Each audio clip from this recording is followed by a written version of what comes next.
The First World War entered its first new year in 1915.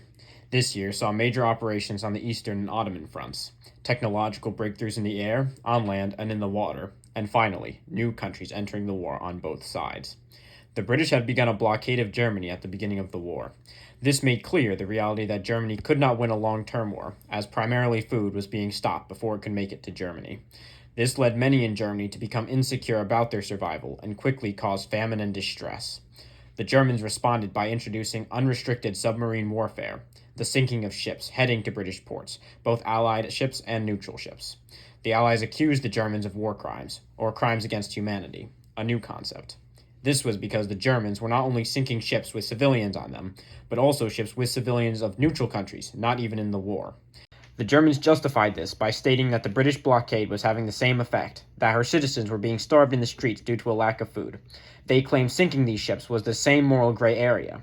One of these ships was the Lusitania, a British ship carrying non-Allied civilians, including Americans. It was also carrying a large amount of weapons and supplies for the Allies to conduct the war. The German U-boat sank the ship, killing over 100 Americans, swaying American public opinion from neutral to anti-German. On the Western Front, both the Germans and the Allies had to dig in to defensive positions in the form of trench systems along the front line. This made it nearly impossible for attackers to break through, which subsequently changed both sides' philosophies. The offensive no longer was glorified. Quite the opposite, in fact. The Germans introduced a new technology, poison gas. While it had not been unheard of to use in military context, international consensus and agreements had implied that no civilized major nation would use such dehumanizing tactics in battle. This is why the British and French were caught so off guard when the Germans unleashed their new plan. While the Germans made some advances, they had not expected the gas to work as well as it did, so the opportunity was seen as wasted, though technically successful. In the East, things fared even better for the Central Powers. The front line at the end of 1914 was in a favorable position for Germany and Austria, with massive amounts of troops being needed to hold off Austria from collapse. Over the course of 1915, however, better management of troops, skillful operations, but most importantly, a shortage of Russian supplies caused the Tsar's army to retreat, giving the Germans and Austrians over 100 square miles in new territory. This would set the Central Powers up to put this front on the back burner and focus on other fronts in future operations. In the Ottoman fronts, the Allies had started a huge military operation, headed by a young Winston Churchill. This called for tens of thousands of Allied troops to be deployed in the Dardanelles Straits, near the Ottoman capital Constantinople. The Allies began by bombarding Ottoman forts and coastal guns, but the Turkish had planted sea mines prior, which sunk multiple Allied dreadnoughts. Next came the actual invasion, which saw even more defeats for the Allies.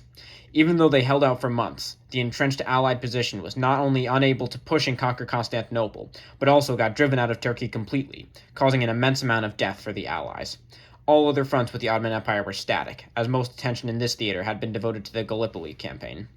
In May 1915, Italy, a country formerly allied with Germany and Austria in the Triple Alliance, joined the war on the Entente's behalf. This was due to Italy and Austria having some disputes on who should control Trieste and Tyrol, two territories in Austria-Hungary bordering Italy, with a large Italian population. Italy requested that Austria hand over these territories, but Austria refused.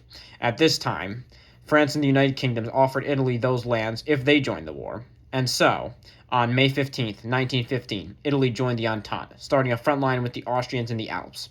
Due to the entrenched Austrian position in the mountainous territory, the Italians made little progress, and that front also turned into trench warfare. Finally, the front that changed the most in 1915, the Serbian front, which we refer to as the Balkan front from now on. Serbia had kept their Austrian invaders off their territory, humiliating the Habsburg army. However, two factors changed the status quo.